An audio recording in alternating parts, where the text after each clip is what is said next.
cruzamos por unos segunditos. Pues antes que todo, pues quería reconocer que tenemos un grupo de personas de distintas áreas de la estación de extensión agrícola del Departamento de Agricultura, y teníamos agricultores, don Cecilio, que ya no está por aquí, pero estuvo en la mañana con nosotros. Tenemos otra agricultora acá, que bueno, eso es lo que queremos, ¿verdad? La integración, para ver si atendemos lo que nos decía Paul Randell, ¿verdad? De la producción de alimentos. Desde otro punto de vista, yo le voy a pedir al jovencito Steven Ramírez que se levante. ¿Por qué Steven Ramírez? Steven Ramírez, estudiante de 5º grado, se entusiasmó por un tema agrícola. Y quizás se entusiasmó con el tema más difícil en estos momentos, que es el green o el guanglombín de las cítricas. Y eso pues nos da esperanza de tener un joven. Muy bien, gracias por el aplauso para Steven. Él pues me ha estado visitando a Corozal ya 2 o 3 veces con la doctora Ramírez, que es su mamá. Y es emocionante saber que hay jóvenes entusiasmados en la agricultura y en la investigación. Así que para nosotros es un honor, Steven, de verdad, que estés aquí con nosotros. Luego de dicho esto, pues me gustaría mencionar que los farináceos dan sueño. Ustedes se imaginan un buen sancocho a las 12 y yo puedo entender que algunos pues cierren los ojitos. Así que yo voy a pensar que es porque esta presentación da sueño. ¿Está bien? Voy a tratar aquí el tema de los farináceos, investigación y situación. Realmente voy a intercambiar lo que es investigación, situación de estos cultivos en Puerto Rico y algunas cosas que pueden ser mi opinión personal.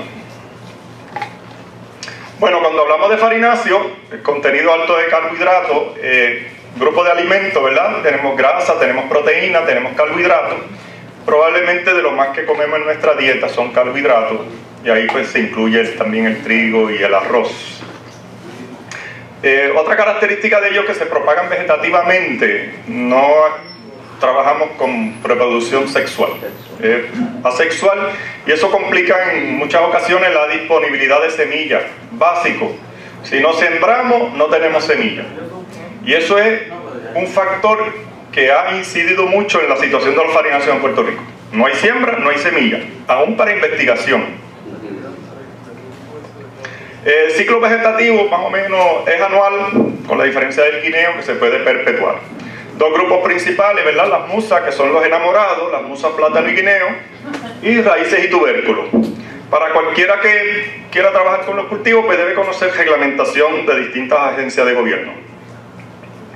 En el caso de las musas, plátano y guineo, pues existen grupos genómicos, no es tan sencillo como decir plátano y guineo. Hay cosas más profundas. El guineo niño, diploide, lo que sembramos comercialmente, triploide. El plátano, como lo conocemos, pues tenemos un triploide, pero tenemos 2 tipos de especies, la acuminata y la balbiciana. Y es que los ancestros, cuando surgen ellos, pues están estos 2 parentales. La acuminata surge para el área de Asia, la balbiciana para el área de África. Los mafafos es una bebé, se les llama plátano de cocción, y predomina la especie balbiciana. Ya en esto, mucho tiene que ver con la intervención del hombre, el mejoramiento genético. Tenemos un tetraploide, y aquí tenemos el Goldfinger, que es un guineo desarrollado en Honduras, y el FIA 21 también, que es un plátano. Con relación a la producción local de plátano y guineo, bueno, aquí tenemos datos dolorosos pero ciertos, ¿no? Para 1990, en quintales, esta era la producción, pero ese es un número que fue afectado por Hugo. Así que bajó la producción de Hugo y luego básicamente se estabilizó. Y del 2000 al 2010, pues, obviamente el factor cigatoca negra que se reporta en Puerto Rico, pues afectó la producción, pero se ha ido estabilizando más o menos. En el caso de guineo, aquí todo lo contrario, ¿verdad? Hemos visto una reducción constante de la producción de guineo en Puerto Rico. Luego vamos a ver por qué puede estar sucediendo esto. Bueno, para mí, y estas son de las opiniones personales, esto es lo que yo entiendo que mantiene la industria de plátano y guineo en Puerto Rico. Esta cuarentena es quizás el único empresa protegida por una cuarentena que no permite la entrada de productos frescos. Y eso ha permitido que se siga produciendo a través de los años plátano y guineo, aunque sabemos que no fue perfecta la cuarentena, que en unas ocasiones dadas se introdujo fruta de estos productos a Puerto Rico. Las dos razones principales están aquí, y esta semana tuvimos extraordinaria disertación del doctor Dita, Biodiversity International, que nos dio tremenda disertación sobre el Fusarium oxysporum y de otro sinnúmero de plagas, enfermedades que podemos reforzar esta cuarentena. Y esto sí hay que darle interés, reforzarla para lo que es el producto fresco. Pero como vamos a ver más adelante, esto no nos está garantizando la sobrevivencia de la empresa. Bueno, la situación en general del cultivo de plátano es el más que se siembra todo el año. Hay veces que hay escasez de material de propagación, requiere manejo de enfermedades. La estación ha trabajado, ¿verdad?, especialmente el doctor Chavarría, con el manejo de enfermedades. Va a haber un proyecto para evaluar un nuevo producto del doctor Wilfredo Robles y la doctora Merari Feliciano, que van a estar trabajando con un nuevo fungicida. Requiere manejo de plagas, especialmente nemátodos y picudos.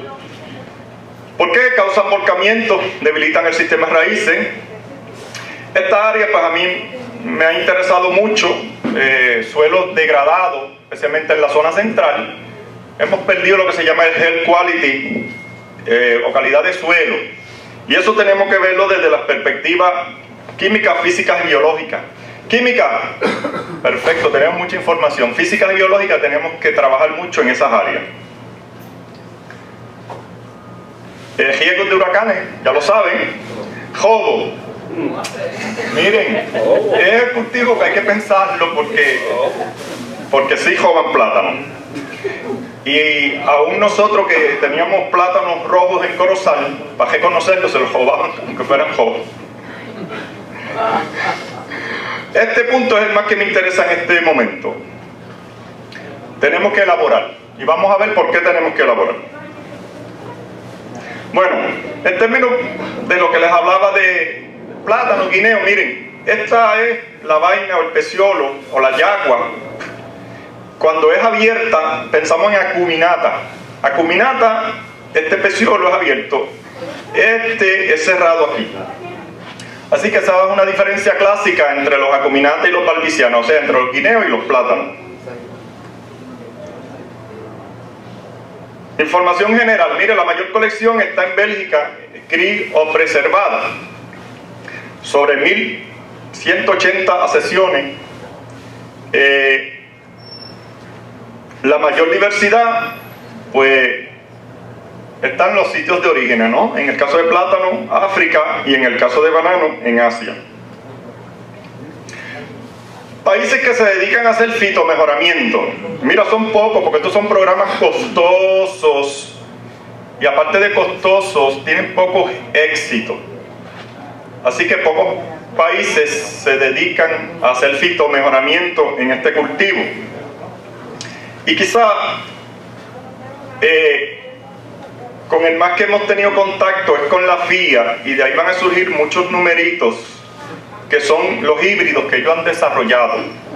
Fundación Hondureña de Investigación Agrícola. Quizá de los más exitosos programas, pero que pues tienen sus deficiencias que hay que trabajarlas, ¿no? Y ellos las están trabajando. Cigatoca negra, bastante ya difundida en todo Puerto Rico. Maricongo, utilizado comercialmente. Plátano Maiden, es un tipo Congo que yo personalmente estoy trabajando porque es Una variedad que se presta para la elaboración. Tipo Congo me puede producir de 60 a 70 frutas, y ahí quizás algunos agricultores se puedan dedicar a producir para elaboración y no para el mercado fresco. La Gnao, mucho tiempo pues aquí en Puerto Rico, pero la vida en almacenaje es corta. El Uamoa, plátano guineo, pues gusta a uno, a otros no. Congo 300 puede echar mucha fruta, es un atractivo en ese sentido. Este es el FIA 21, y de esto vamos a hablar un poquito. Este racimo es podado a 5 manos, podemos conseguir 71 frutas. Y quise hacer una evaluación a nivel de campo del FIA 21 comparado con el maricongo.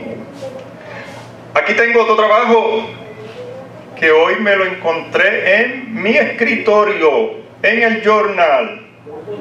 Mi sorpresa de por la mañana. Pero esta zona apliqué gallinaza como enmienda al suelo. Esta es otra parcela con enmienda, y la del medio no tiene enmienda. Aquí está el proceso de aplicación de la gallinaza, incorporada todo al suelo. Quise hacer el experimento con el cuerno de alce. Aquí nos gustan las cosas grandes, ¿verdad? Y eso llama la atención. Así que quise levantar y generar datos relacionados con el cuerno de alce, porque no había nada publicado sobre ese tema. Aquí están los datos. Gallinaza, uso, no uso. Enmienda al suelo, aplicada toda antes de sembrar.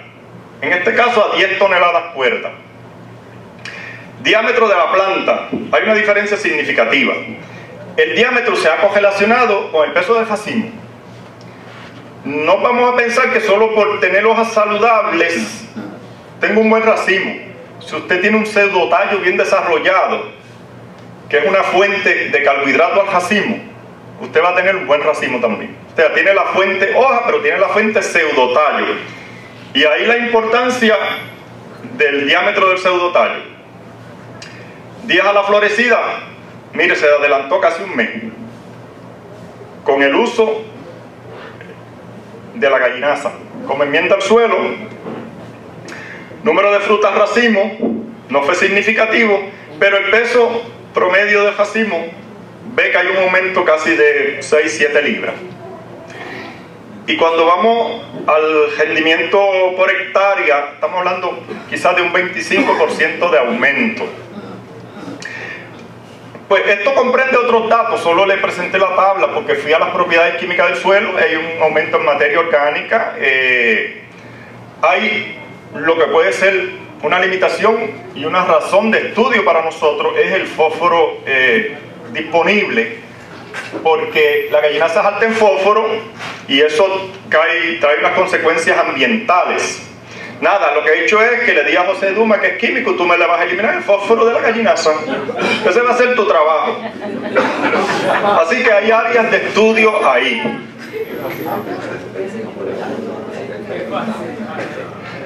Otro de los problemas, plagas y enfermedades. Plagas en este caso, caída de plantas por nemátodos y picudos. Aquí tenemos el daño. Tenemos una enorme limitación ahora mismo en lo que son los nemátodos y el picudo.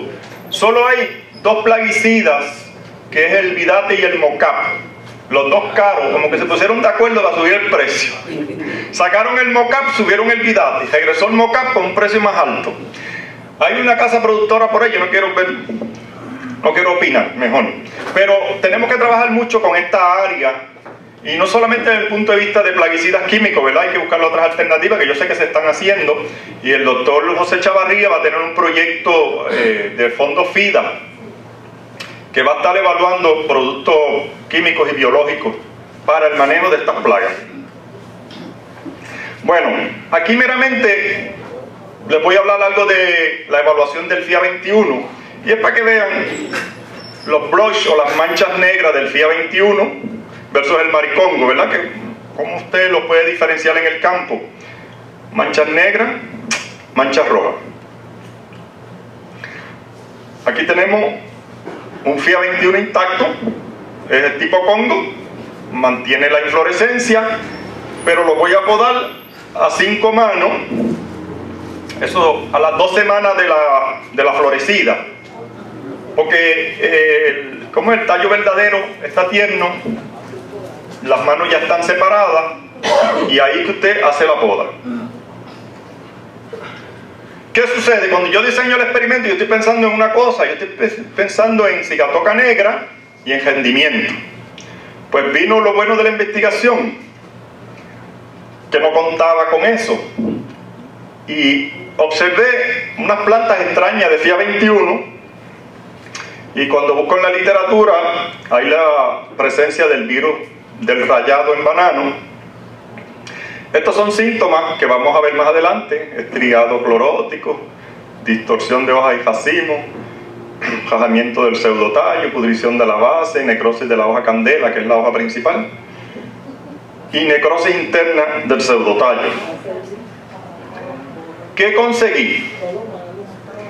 Que primero, los resultados: 27% con síntomas de virus del rayado en FIA 21, comparado con el maricongo, que es un 3%. Pues los síntomas van a depender de las condiciones ambientales y del hospedero. En este caso, pues las temperaturas frías hace que la planta muestre mayores síntomas del rayado. El mayor riesgo es utilizar semilla infectada. Usted puede tener plantas asintomáticas, pero no necesariamente quiere decir que están limpias. Y si tiene los síntomas, obviamente los va a mostrar. Así que ese es el riesgo principal cuando se trabaja con el virus del rayado. Casi la totalidad de los híbridos que son tetraploides, que sus padres son estos, han mostrado los síntomas del virus del rayado. Lo otro es, si el material que usted propaga, lo propaga por cultivo de tejido y ya está infectado, pues aumenta la incidencia del virus del rayado. Se puede eliminar solo un 45% por cultivo de meristemo y con crioterapia en 60%. Pues hay países que están trabajando mucho en esto. Nosotros pues lo que hacemos es buscar la data, pero evaluar el híbrido en el caso de nosotros. Pero esta oración, no sé, la encontré muy bonita y la puse ahí. Lo dice una científica del CIRAT en Francia: las técnicas modernas de multiplicación y mejoramiento parecen haber despertado las silenciosas secuencias virales que vinieron a descansar en el genoma de banano. Eso estaba ahí por años. Cuando se empezó a multiplicar por cultivo de tejido y al mejoramiento genético, eso que estaba dormido despertó. Y es lo que tenemos hoy día según la teoría de ella. Aquí están algunos de los síntomas: muerte de la hoja bandera, necrosis, rajamiento del pseudotallo, pudrición de la base del pseudotallo. Esto fue lo más que me levantó la curiosidad, que yo cuando iba a ver el experimento, yo notaba que en algunas plantas había proliferación de semillas. Y yo, pero qué raro. ¿Por qué? Y es que si se muere el punto de crecimiento, se rompe la dominancia apical. Al morir el punto de crecimiento, se rompe la dominancia apical y los hijos secundarios salen. Y eso fue lo más que me llamó la atención. Bueno, pero aparte del 27% del daño de virus del rayado, pues yo seguí con lo que yo quería, que era lo de la cigatoca. Y aquí tenemos ambas variedades, la maricongo y el FIA 21. Quise hacerlo también porque hay poca data publicada sobre el daño de la cigatoca. En el caso de Puerto Rico, internacionalmente hay un montón, pero en el caso de nosotros se ha publicado muy poco, especialmente en el Journal de la cigatoca negra. Mira, el manejo de cigatoca, pues esto incluye deshojar y tratamiento químico. Aquí, nada. La diferencia en el número de frutas, 10 frutas. El peso de racimo se nota, ¿verdad? Qué sé yo, 15 o 16 libras más cuando usted maneja la cigatoca. Así que eso le permite tener una idea de cuánto es el daño si usted no maneja la cigatoca. El peso promedio de fruta también se vio afectado. En el caso del FIA 21, esto para mí es súper importante porque yo podé el FIA a 5 manos y fue bien estable y me mantuvo 71 frutas con o sin manejo. Eso quiere decir que tiene mucha estabilidad, ¿no?, como material genético. Pero aquí pues hay una diferencia, miren, cuando manejo la cigatoca y cuando no la manejo. Que aunque sea tolerante, si manejo la cigatoca, salgo mejor. Y que obviamente produce más que el maricón. Ese fue por lo menos lo más que me interesó. Problemas otros, estas plantas aquí, es el problema de la acumulación de agua. Y nosotros en Corozal, ¿verdad?, creo que fue el 2011, cayeron 110 pulgadas. El 2012 cayeron como 90. Y el 2013, que en julio cayeron 13 pulgadas de lluvia, o sea, fuera de lo normal. Regularmente julio es de 1 pulgada o 2. Y nos trae problemas en la acumulación de agua, que son áreas que debemos trabajar. En el caso de guineo, pues mira, se considera de ciclo perenne, 2 mercados, fruta madura y fruta verde. Esto es bien interesante para mí, lo de fruta verde. Zona de la montaña, pues menos intensivo que la zona sur. Guineo exótico, pues sí tenemos, levanté data de estas 3 que tenemos aquí. El niño, pues bien conocido, le dicen el baby banana, el manzano apple banana, y el yangambi, le dicen yangambi, y en algún momento me gustaría bautizarlo como el super niño. Veremos a ver. O voy a usar las ideas que me da Américo de Yale y cosas así, lo voy a pensar. El yangambi fue introducido de África. Marc Anthony. Puede ser Marc Anthony, está bien. Esta variedad fue introducida de África como un guineo exótico que tiene características entre niño y manzano.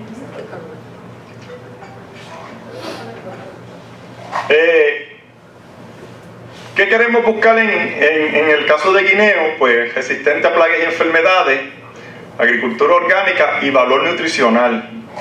Aquí que yo amenazo a José Duma, pero no lo voy a hacer. José Duma hizo un trabajo extraordinario y encontró que hay un FIA 2 que es para diabéticos por el bajo índice glicémico.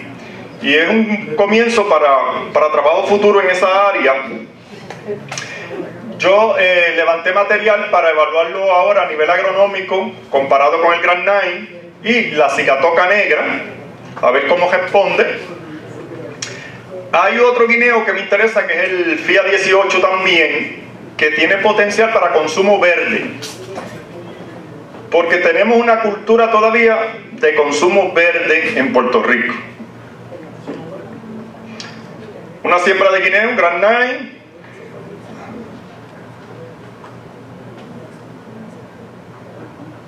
El yangambi, aquí tenemos un racimo. Los datos pueden triplicar la producción del guineo niño y tiene resistencia a cigatoca, a nemátodos y a picudo. Lo que falta es la cuestión de catado, análisis sensoriales, ¿no? El niño, manzano, morado. Consumo per cápita de plátano y guineo en Puerto Rico. Miren, en el 88, 52 libras. Bajó a 44, pero esto ya estaba, no sé si el dato es después del huracán, ¿verdad?, que había menos disponibilidad. Por aquí vuelve otra vez y se normaliza. Pero en el caso de guineo es diferente, miren. La cantidad de guineo verde que consumíamos en el 88. Esto es la llegada de los fast food, de la comida rápida. Nuestra cultura cambió. Y nos fuimos a los fast food. Corozal, no había un fast food antes del 88, ya hay 4. Y se va a cualquier pueblo de la isla y lo que hay son fast food. Así que nuestra dieta ha cambiado diametralmente. Hoy día, mire lo que consumimos como guineo verde, 12 libras. A esto le podemos añadir 8 libras de guineo maduro, que reconocemos que en estos primeros años estaba empezando la industria de maduración de guineo en Puerto Rico, gracias a muchos de los trabajos hechos por el doctor Eber Irizarry, y hay una industria sólida y de muy buena calidad. Y ahí pues los datos es más o menos 8 libras de consumo de guineo maduro. Este dato, mire, estamos comiendo tostones congelados. Eso es como la cuarentena ya no es eficiente. Que no hay, sí, hay que mantener la cuarentena, estoy claro, pero si no elaboramos, lo atribuyen tanto a un menor precio como a un ahorro de tiempo para su preparación. O sea, nuestra ama de casa, nuestra puertorriqueña, es una mujer ya comprometida que trabaja. Y uno al hablar se da cuenta que están ajoradas y necesitan esto, le disminuye el tiempo de estar en la cocina. Así que tenemos que elaborar. Y el dato bien difícil de conseguir, muy bien disfrazado, pero nos dicen que casi ya el 20% del consumo de plátano es elaborado, importado. Esto ha crecido enormemente y si no atendemos eso, por ahí se nos va la industria. Bueno, ya en raíces y tubérculos, que es la otra parte de los farináceos, hay que hacer mayor preparación de terreno, manejar mejor las malezas, se puede sembrar todo el año, menos el ñame, y requiere también mayor elaboración del producto. Interesante, miren, consumo per cápita, ¿cómo ha bajado? ¡Pam, pam! Se trastocó nuestra dieta, pero miren esto. Papa elaborada, esto enfatiza nuevamente la elaboración, de 35 libras a 67 a 85. No producimos papa, pero el aumento es en papa elaborada. Si no elaboramos, aquí está el ejemplo. Otra cosa, los precios. La papa fresca está a $66 la libra. Pues nuestros costos en los demás un poquito más altos, algo con lo que hay que trabajar. Bueno, el ñame, principalmente pues una latencia, eso es bien genético, ¿verdad? Estacionalidad marcada que tiene la estación para poderla sembrar. A mí me interesa esto, material de propagación es el mismo material de consumo, eso trae complicaciones. Usted tiene esa duda, ¿lo vendo o me quedo para semilla? Dos especies principales, la rotundata y la lata. El rotundata, las épocas de siembra, pero esto es lo que quiero dedicarle. Susceptible a pudrición de semilla.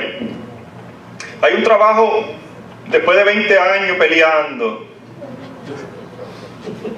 Pues tenemos una fitopatóloga trabajando con este problema, la doctora Merari Feliciano.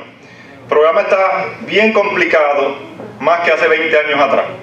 Pero hay que tener la voluntad y el deseo de trabajar, aunque sea... Abraham, ¿cuánto esperó por la tierra prometida? Como 40 años. Pues ahí estamos nosotros, esperando por ese momento que llegó. Hay que trabajar. Cosecha manual, también es susceptible a nematodos. En el caso de la lata, que este es el que nos llega como florido, la limitación es que es susceptible a antragnosis, menor precio en el mercado. Hay que trabajar esta área, investigación para alargar vida en almacenaje. Esto lo que implica es que si yo cosecho en abril, para que no ocurra brotación, yo poder desarrollar técnicas y tenerlo almacenado para mercadearlo en agosto, septiembre. El ñame mapuey y el ñame mina, pequeñito, lo vamos a ver más adelante, pero esto pues produce muchos tubérculos pequeños y esta es la otra limitación. susceptible a virus del mosaico y pudrición de semilla. En estos momentos se está trabajando más que con el Jotundata, con el guinea, con pudrición de semilla. Veremos a ver si lo aprendido se puede aplicar con esto, con el mapuey. Este sería un Jotundata, esto es una lata, aquí identificadito, mira qué lindo. El guinea negro, un Jotundata, ya está brotado. Aquí el diamante, que lo venden como florido, que nos llega de Costa Rica. Problema de antragnosis, no hay problema aquí, las primeras 3 semanas. 3 meses pierde todo el follaje por ella. Y si no tiene follaje, no tiene ñame. Manejo de maleza. El diamante se puede producir sin estacar. Y esto reduce un 20 o un 25% los costos de producción. Esto fue un trabajo con el mapuey que pude hacer porque tengo esta condición, jajamiento de los tubérculos, y hice un trabajo preliminar, tubérculos totalmente jajados. Yo espero que esa sea la palabra, jajado. Y tubérculos enteros. Pero no tuve diferencia, o sea, los jajados, tuve un 10 o un 12% de jajado y con los sanos también. Así que son otras las causas y no son genéticas. Aquí lo tenemos el mapuey, ñame guinea, un agricultor de Aguada. Esto es un pedido que hago, tenemos que visitar los agricultores, esa es nuestra clientela, no podemos enajenarnos de los agricultores, tenemos que ir a la finca, tenemos que estar con ellos. Hace 3 semanas, por poco nos vamos por un risco, pero hubiera sido con gusto. Estábamos con ese agricultor en un Suzuki, nadie se quería bajar, más que yo. Pero no me hicieron caso y nos quedamos en el Suzuki. No nos pasó nada, estamos aquí, gracias a Dios. Pero hay que visitar los agricultores, saber lo que les está pasando a ellos. Aquí está el problema de pudrición de semilla. Si usted siembra esta semilla, va a perder, no va a cosechar nada. No sé quién es ese, tiene el pelo negro, no sé. Pero esto es en la zona sur, donde pues se han hecho trabajos Luis Ernesto Rivera para el manejo del diamante en la zona sur, por la posibilidad de cosecharlo mecánicamente. Manejo de maleza es manejo de maleza, ¿verdad, Lourdes? Es producirlo, pero manejando las malezas. Sí, sin 2,4-D. Aquí no ha habido nada. Miren, así nos llega en el supermercado, ¿verdad? Pues algo tenemos que hacer con el guinea, este es el puertorriqueño, pero hay muchas teorías culturales para Vivian, sociología. Es verdad que prefieren el ñame con tieja en el supermercado. Si es de aquí, tiene tieja, no sé. Pero con las reglamentaciones que hay, yo entiendo que tenemos que mejorar esto. ¿Está bien? El mapuey. Estos son de los pininos que hay que hacer. Hace 20 años tenemos que trabajar en la cosecha mecánica de estos cultivos en la montaña. Pero no en la montaña 50% de declive, pero tenemos que trabajar un 15%, hay que trabajarlo. 20 años no hemos tenido a nadie trabajando en la cosecha mecánica, solo hay 2 ingenieros, Juan Ortiz y Enol González, que tratan de hacer cosas, pero necesitamos ayuda realmente en esta fase. Tenemos un principio, pero hay que mejorarlo. La yautía, bueno, existen las distintas especies, la preferida del consumidor puertorriqueño de todas las raíces y tubérculos. Puerto Rico, de los pocos países que hacen trabajo en fitomejoramiento. Durante los últimos años hay un problema de mancha foliar y hay un proyecto FIDA de la doctora Mildred Zapata, mira de aquí, que va a estar trabajando con esto.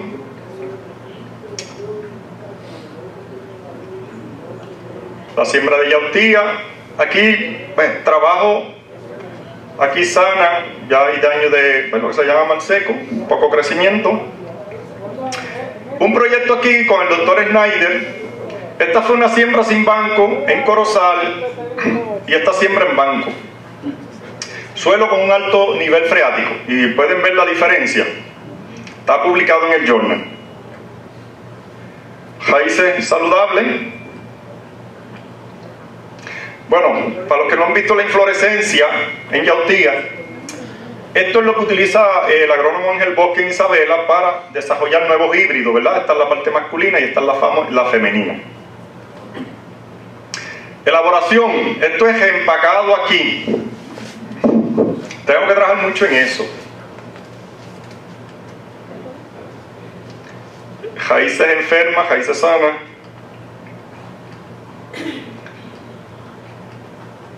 Bueno, esto fue un trabajo que hice usando gallinaza nuevamente, incorporándola al suelo en yautía. Miren el desarrollo de raíces donde no se le aplicó gallinaza al suelo como enmienda, y miren aquí. Hasta en los ostros, porque había yautía. Esa fue la mejor compensación. Y en estas parcelas era con aplicación de gallinaza. El segundo año duplicó la producción. Está publicado en el Journal. Esta zona, una parcela con enmienda y esta sin enmienda.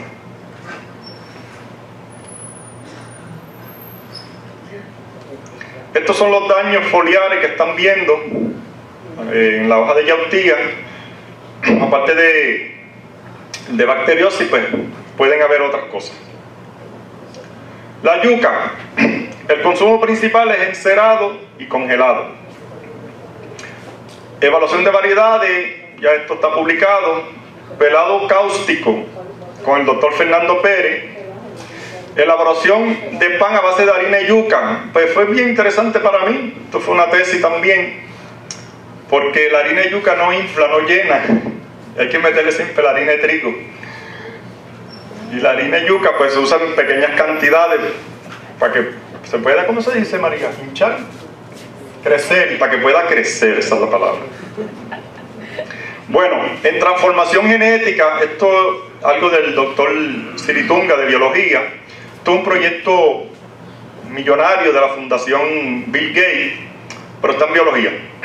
Y los propósitos: aumentar proteína y cianuro, bajarlo, vitamina E, resistencia al virus.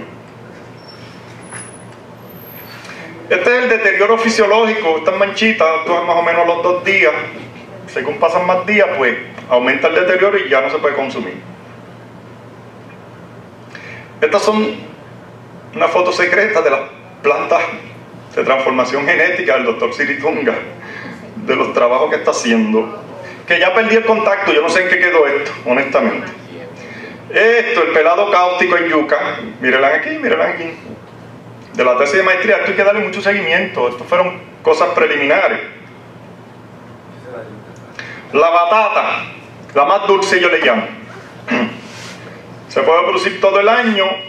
La 4, ¿verdad? Se le dio release comercial a estas dos, Camus y Pujols.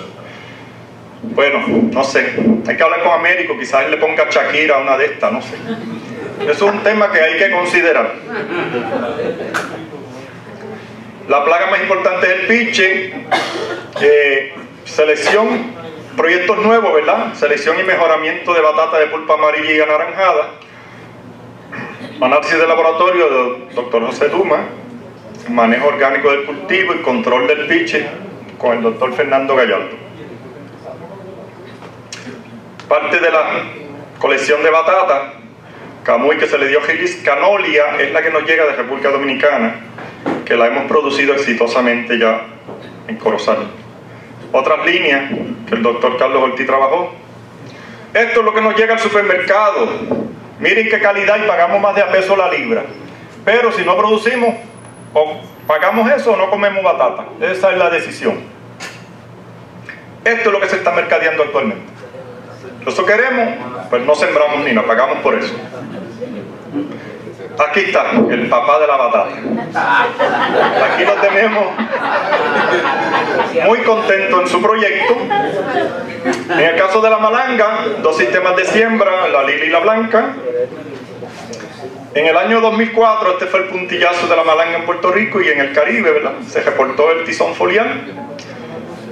Investigaciones realizadas por el doctor Carlos Ortiz, Evelyn Rosa, pero se lograron introducir las variedades o clones de malanga, pero no tuvieron aceptabilidad en palatabilidad. Esto es en Gurabo.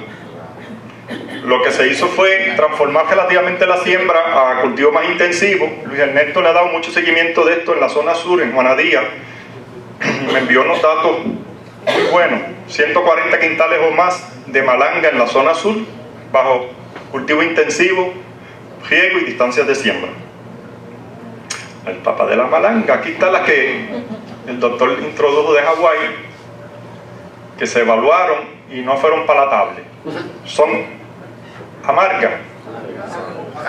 Jascan, esa es la palabra, jascan.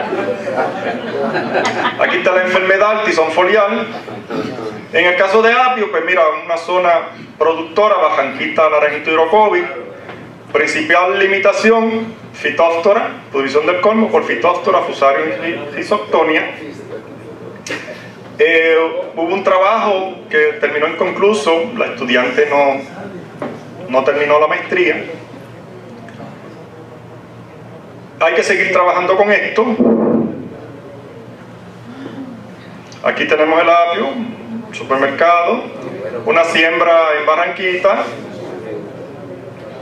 Empieza el daño. Ya ven la naturaleza de la pudrición. Pudrición, los hongos asociados. Y con esto termino con una sola recomendación. Se ha trabajado, pero hay mucho que trabajar. Eso es lo que pienso. Va a depender de la voluntad de nosotros, de la administración, y el deseo realmente de atender lo que el doctor Handel nos dejó el mensaje por la mañana. Tenemos que levantar la agricultura, hay que hacer investigación y hay que trabajar. Gracias por su atención.